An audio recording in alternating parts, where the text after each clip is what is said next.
In his book entitled Find Your Way, Simon Sinek offers a practical guide for discovering the purpose, the reason, or the why behind what motivates one's actions. Sinek argues that finding your why is paramount to unlocking your potential and producing actions that are sustained even through moments of difficulty. He argues that finding your why offers a clarity that drives production and liberates one from the threat of becoming stagnant. And beloved, I'm suggesting this morning that all of us should seek to understand the purpose, the reason, or the why behind what drives our actions, because understanding the why elevates you to a place where you can have sustained actions regardless of external circumstances. Simply put, actions without purpose are hollow movements that are susceptible to failure depending on the size, impact, or duration of a present problem. This is why I appreciate the writer of Psalm 100, because in it, the psalmist offers us a clear purpose, a reason, or a why you can give God thanks and offer him a praise. That's what draws us to this text this morning. It's a psalm. It's a song that was sung back in the days of the children of Israel. In fact, this psalm is probably one of the most quoted and notorious scriptures in all the Bible. And although we don't know who the writer is of the psalm, scholars suggest that this was indeed a song that was sung in the temple during times of offering. What I like about the psalm is that verse by verse, the psalmist offers us a clear understanding of what is required for worship to God. From verses 1 through 4, the psalmist provides us an understanding of worship. She gives us who to worship,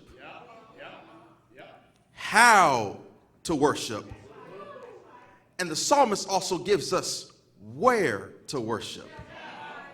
Make a joyful noise. That's how. Unto the Lord. That's who. All ye lands. Serve the Lord. That's how. With gladness.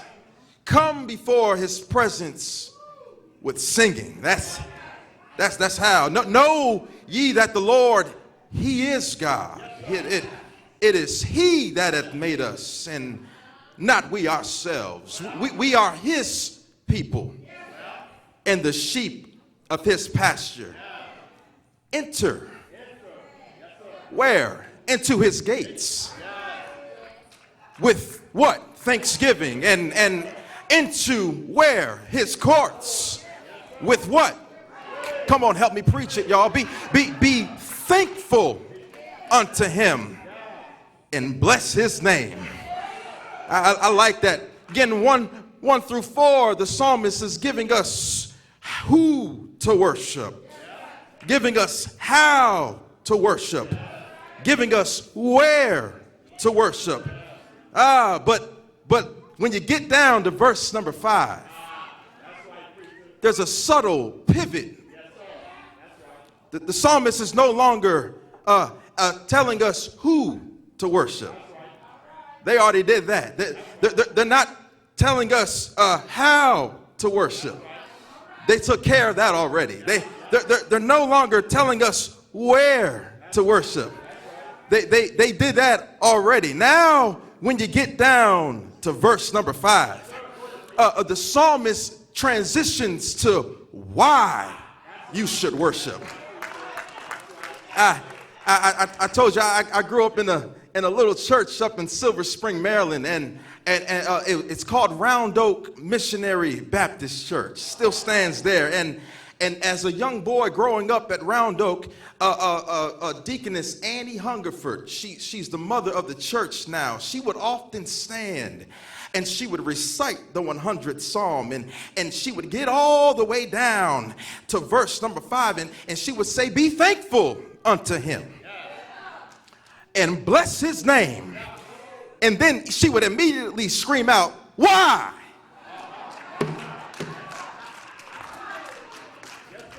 Because what she was impressing upon me, that I'm impressing upon us, is that as children of God, you can easily return to a posture of worship when you retain the proper perspective of the purpose of why you can worship God. Now hear me. I'm not saying that you should not have an emotional response to what happens in life. That's not what I'm saying. Because we are indeed human beings, you and I. And because we naturally embrace everything that happens in life with some degree of an emotional response. Because, to put it simply, y'all, life is hard. Life is filled with twists and turns, complications and concerns, celebrations and sadness. And ultimately, we are all going to have some emotional response to what we experience in life. So I'm not saying you shouldn't cry any tears. I'm not saying you shouldn't grieve. I'm not saying you shouldn't have questions or concerns. But what I am saying is that with tears in your eyes, that with grief in your heart, that with the questions and with the concerns that life has to offer you, you can still retain a faith that helps you stand on a firm foundation that lets you know that no matter what is going on in my life, I can still be thankful unto him and bless his name, because I got a purpose for it. It's a purpose for it. So as you look back over this year, you take into account all the ups and the downs, all the heartaches and heartbreaks, all the tears and all the sorrows and all the questions that were left unanswered. I simply want to remind someone that if you're sitting here today under the sound of my voice, then you got a reason to make a joyful noise. If you're here today, if God has brought you through January and February, March and April, May, June, July, August, September, October, November, all the way here to the last day of this year, you can still make a joyful noise. You can still bless his name. You can still have glad hands and say, "I will be thankful unto him," and bless his name. So what is this why? What is this why? I know who to worship. I know how to worship. I know where to worship. But what is this why this psalmist talks about? It's right here in the text. Can I give you a quick 3 points? And then I'm going to let you go finish cooking your black-eyed peas and your collard greens. Some of y'all still got to vacuum and do dishes. I know, I got you. I'm going to let you go soon. I promise I'm not going to keep you long. But I can't help but look at this why, Deke. This why. He says, "Be thankful unto him and bless his name." Why? Well, the first why is right in the text. It says, you can be thankful unto him and bless his name, number one, because of God's essential character. His essential character. Watch verse number 5. Here it is. "For the Lord is good.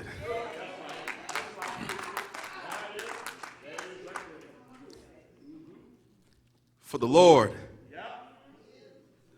is good.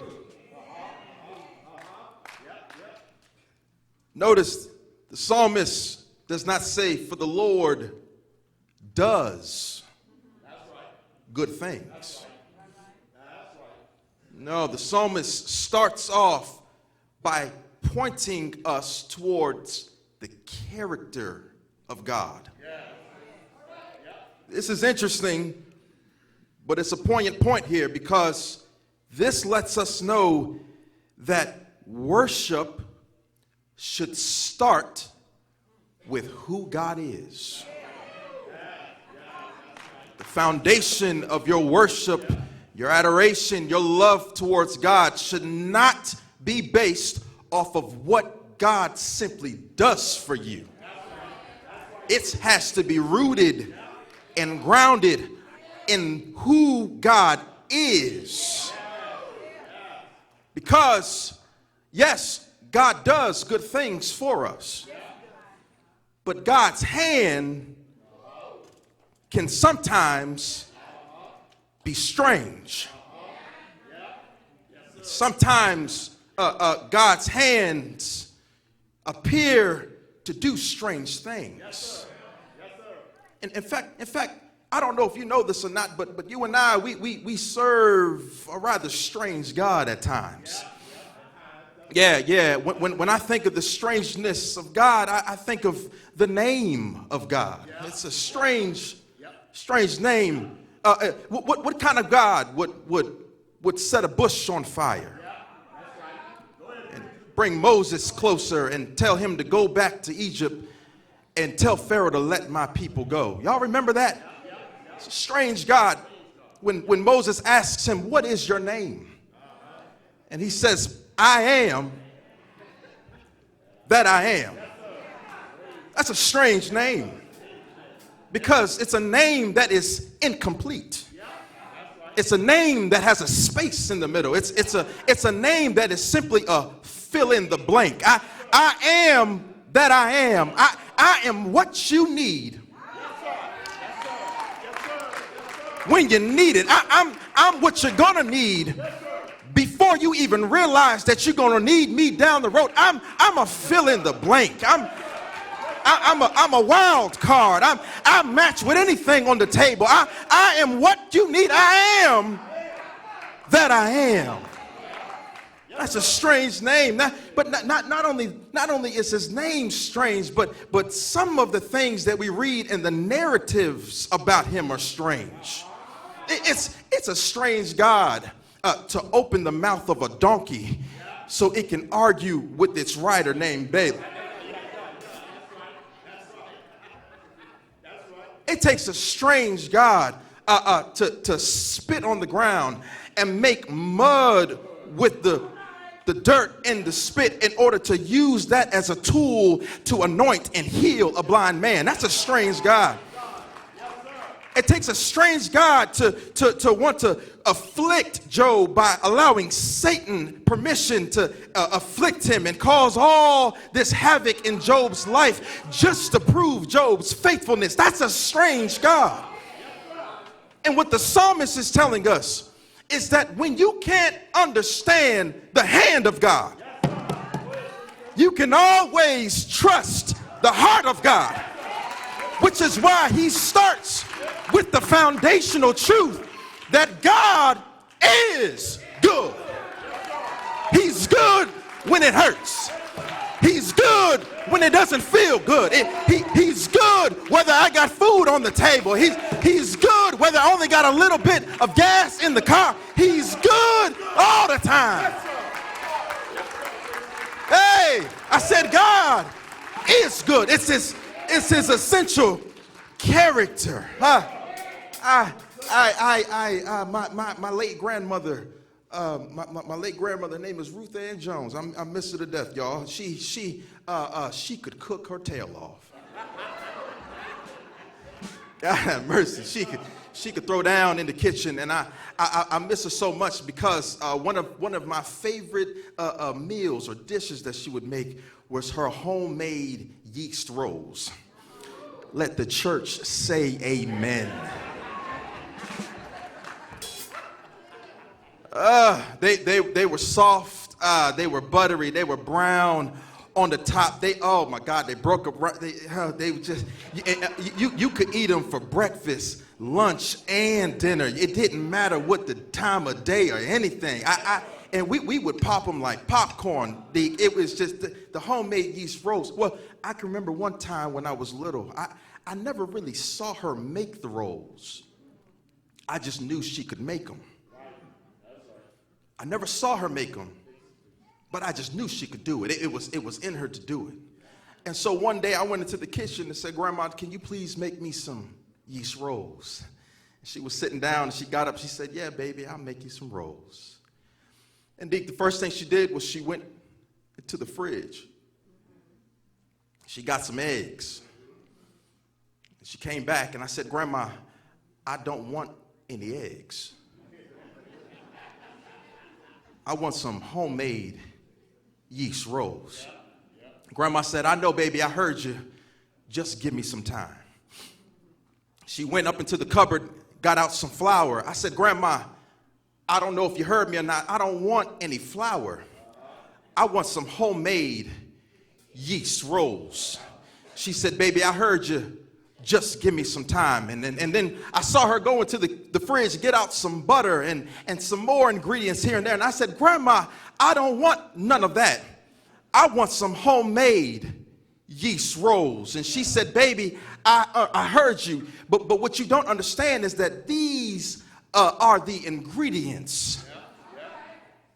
That I understand you don't know what I'm doing, but I've got to mix all this stuff together in order for it to get the rolls and the dough that I need. And I don't know who I'm talking to today, but somebody needs to realize that the hand of God is strange and that it will grab eggs in your life over here. It will bring flour into your life over here. It will bring all these different ingredients that separate don't seem to satisfy you, that separate don't seem to do the job. But when everything comes together because of God's heart, I got to know that I'm trusting him that all things work together for the good of them that love the Lord. The psalmist says you can be thankful unto him and bless his name because of his essential character. But then the psalmist moves on. He moves on from God's essential character.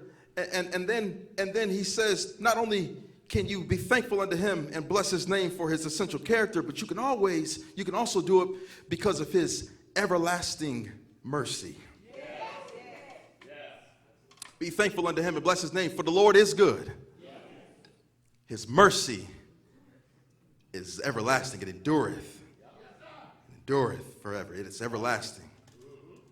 Now, here the psalmist adds a second layer to arguing why we should worship God, and what it does is it helps us frame our humanity, the frailty, the weakness of our humanity, and to focus on the strength and sufficiency of God's divinity.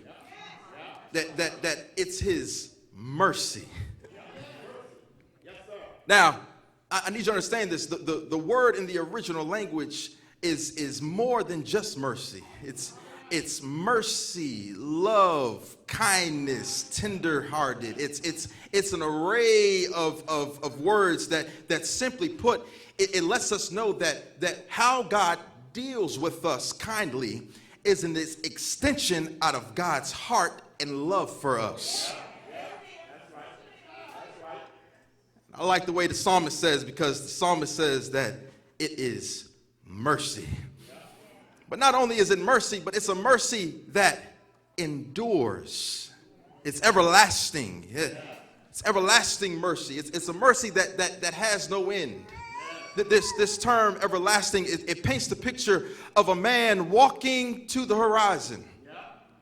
and trying to grasp the edge of the horizon, but soon realizes that the horizon is something that cannot be obtained. I can't grasp it. I can't grab it. I can only keep walking towards it. That's what the picture is of everlasting. And the psalmist says that not only can you be thankful unto God and bless him because of his character, but you can also be thankful unto him and bless him because not only does he have mercy, but he's got mercy that is everlasting. You can't reach the end of his mercy. You can try and try as much as you want. You can walk and keep on walking, but you'll never find the end of God's mercy. Somebody needs to know that today, that God's mercy is everlasting. This term mercy, it means that when you fall, away from God, mercy is not just that he grabs you and picks you up, but mercy is that he grabs you, picks you up, and then pulls you in. That's what mercy is. Mercy is when he brings you back into proximity and into love with him, because God is a merciful God. That's what I'm trying to say.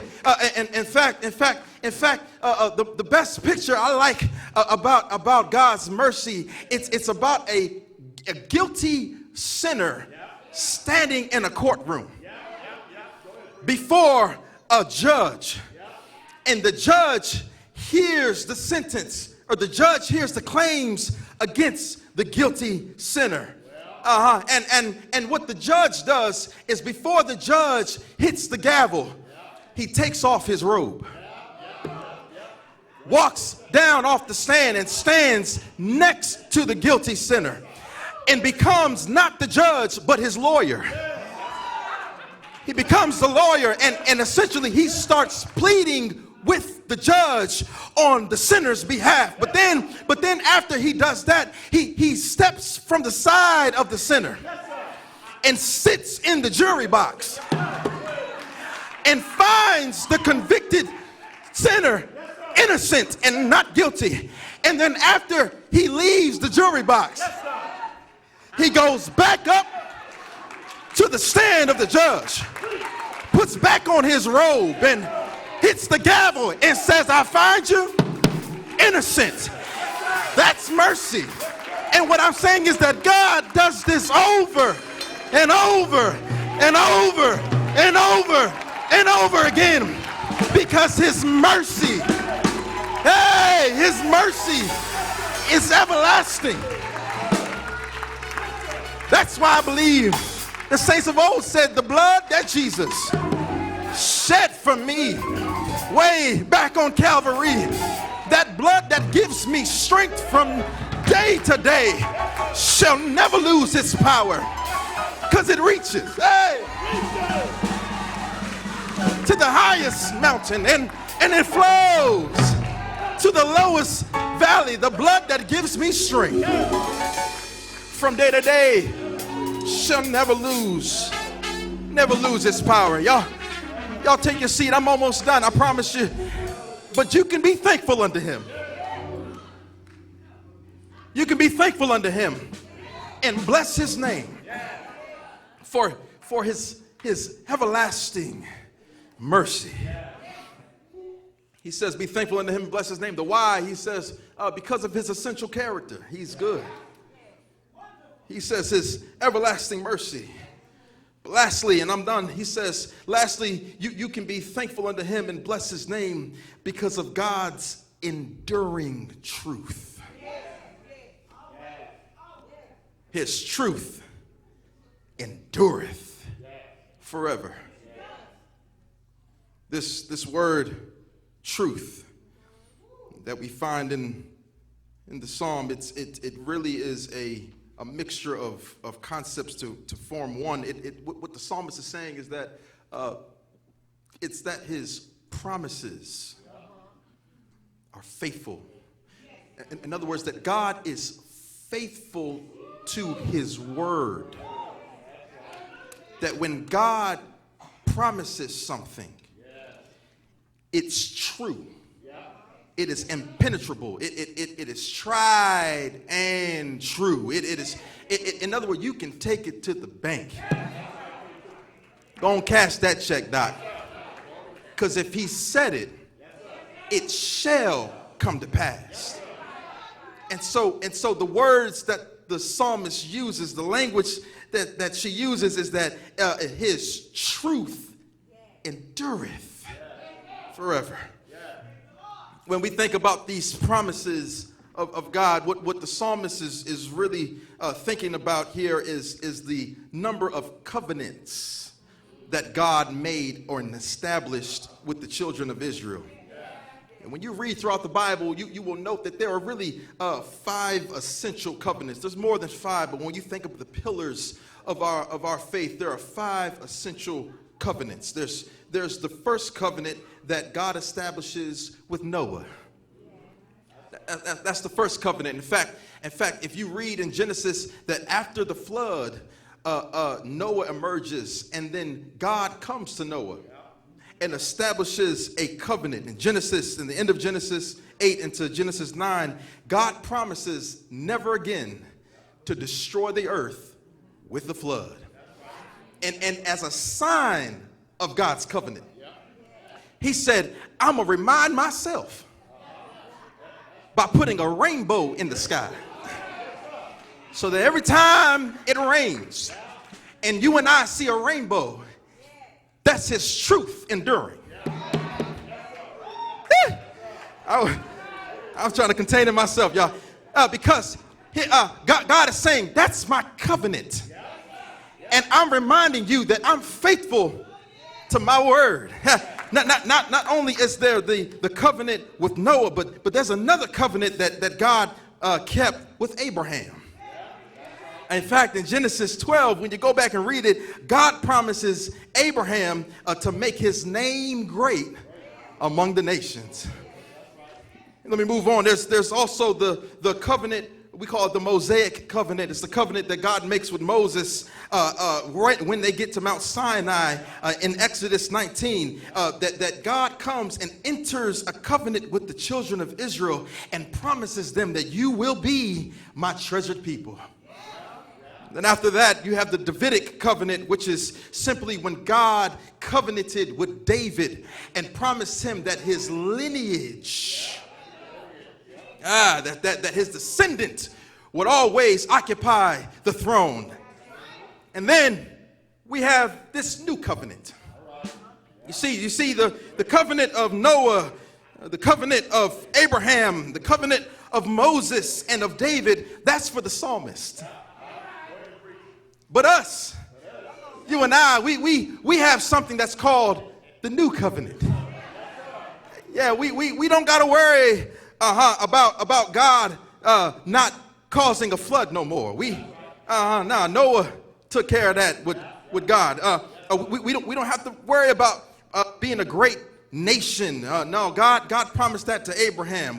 I'm not worried about being the treasured people in the desert, and I'm not worried about my name and my lineage sitting on some throne. But what I do like is I like this new covenant thing, y'all, because the new covenant is what Jesus establishes and fulfills. Back in Jeremiah 31, Jeremiah was talking about this time where God was going to reconcile God's people back to him. And God was going to put his word in their heart. And when Jesus is in the upper room, Jesus says, take and drink, for this is the sign of the new covenant. And what Jesus does for us is that Jesus establishes a completion of a covenant that is now open and accessible for all of us. So what I'm saying is that we have relationship with God, and it's attached to a promise with God.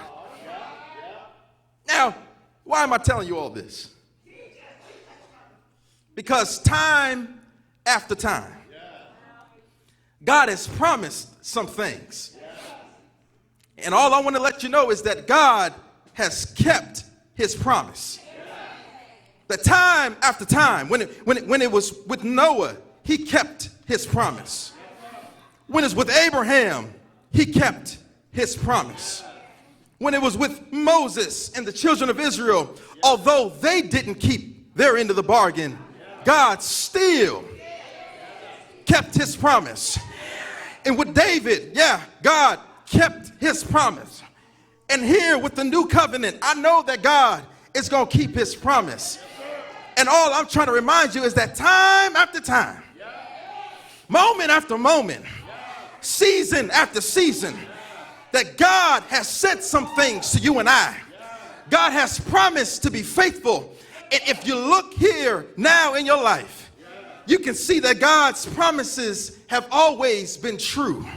That's all I'm trying to say, that it's his truth. But I like what the psalmist says. It's not just truth, but it's truth that endures.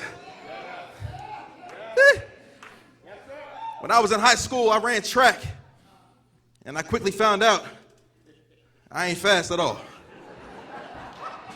Found that out real fast. Got bad knees, doc. I run funny. I'm not fast. I went to my track coach. I said, Coach, everybody beating me, Coach. And she said, yeah, because you're not fast. She said, you don't have speed. She said, speed makes you go fast. She said, but what you do have is you have endurance. And so although you can't go fast, you can go far. Because that's what endurance is.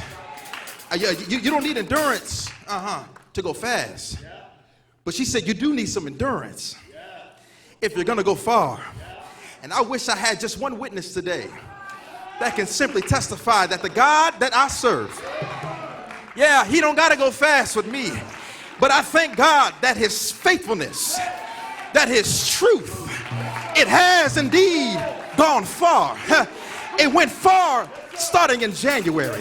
It went far. It kept on pushing through February. It went far. It kept me sane in March. And his faithfulness, it dried some tears in April because his faithfulness, it goes far. It kept me whole in May. It kept me sane in June, July, and August because his faithfulness, his truth, it endures to all generations. It kept my mind. It healed my body. It kept me whole. It gave me joy. And now here I am on the last day of the year with hands lifted high because I got a why. I know why I praise him. I know why I thank him. It's because, I can give thanks to him. I can bless his name. For the Lord is good. His mercy is everlasting. And his truth, it endures to all generations. Come on, I wish I had just one witness that can simply say that I thank God now for his faithfulness. I thank God now because he kept me. I thank God now because at the 40 and 2 generations, he came down in the form of Jesus. And I thank him because living, he loved me. Dying, he saved me. Buried, he carried my sins far away. And rising, he justified. Freeing me forever. And one day he's coming. What a glorious day.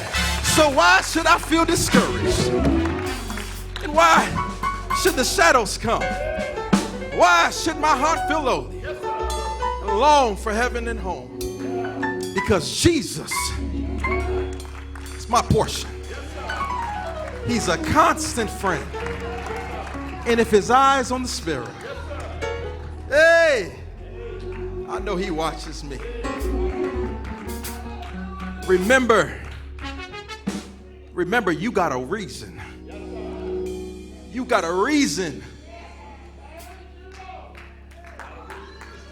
You got a reason to be thankful unto him. And and bless his name. God is faithful.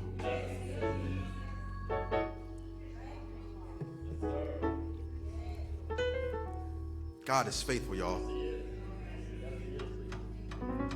And his faithfulness endures to generations. That there's some people in your life, there's a mother in your past, a grandmother, a deacon, a pastor who prayed for you, had you on their mind. And the reason why you're here today is because God is still answering the echoed prayer of the past, because his faithfulness endures. It doesn't stop. My mother would tell me about times when she was a young mother with me and my brother. She was a single parent. She would tell me about the moments that she had, how she lost her house one time and we had to move into a basement. She slept on a twin-sized bed with 2 boys. I was a baby. She told me how one night she looked into the window. There was a small window, the only window in the basement. She said she looked up into that window and saw the stars and started praying to God. She prayed that God would be with her and show himself true. And she said, after praying that prayer, the next week, she got a phone call from some local assistants and said, Miss Jones, I don't know how, but your name got moved to the top of the list.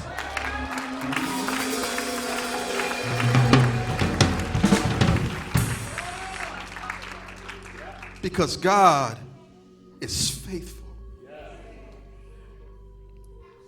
And not only is he faithful to my mother, but it endures to generations.